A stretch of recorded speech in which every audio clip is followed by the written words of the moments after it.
Hello everyone. Long time no see. Actually, I was reading and grasping so many things. तो इसलिए मैंने अपने आप को थोड़ा सा ब्रेक दिया.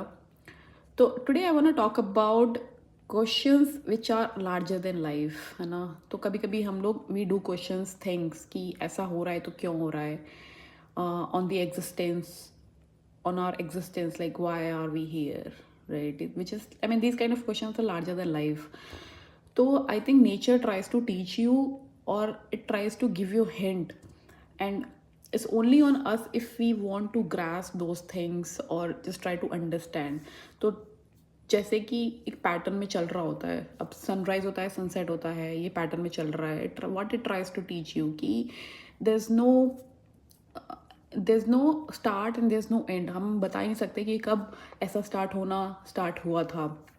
आई mean you will see science ने अभी बहुत सारी चीज़ें डिस्कवर कर रहा है and all, but still we can not question, we haven't gone beyond कि कब से वो स्टार्ट हुआ था, है ना. तो सेम अगर ह्यूमंस को भी अब देखो उसकी लाइफ को, तो वो जन्म लेता है, फिर मर जाता है, फिर किसी ना किसी फॉर्म में आता रहता है. और हमारे जो स्क्रिप्चर्स हैं, हिंदू स्क्रिप्चर्स हैं, उसमें बताया गया है कि there is no birth, there is no end of the soul, है ना. तो आप उसका कब स्टार्ट हुआ वो नहीं आप कर सकते, because it's a timeless, it's eternal.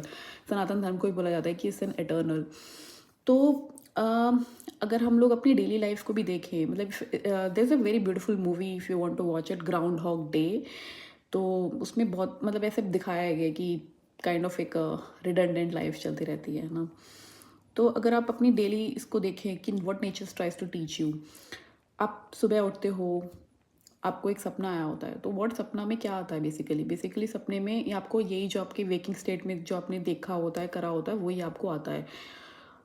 But अगर आप इसको भी देखो जो अपना वेकिंग स्टेट है, तो कैन वी से दैट कि ये भी आपको आपकी जो पहले जो आपकी लाइफ थी वहाँ से उठ के ये वाली जो चीज़ें सब डिपेक्ट हो रही हैं, है ना. ऐसा बोला जाता है मनोमय कोश में जो भी आपके रहता है वो ही आपको इस लाइफ में मिल रहा होता है, क्योंकि हम सपने में भी वैसा ही होता है जो हमने यहाँ पे जिया होता है, उसी का ही एक काइंड ऑफ एक रेप्लिकेशन आप सपने में देखते हो.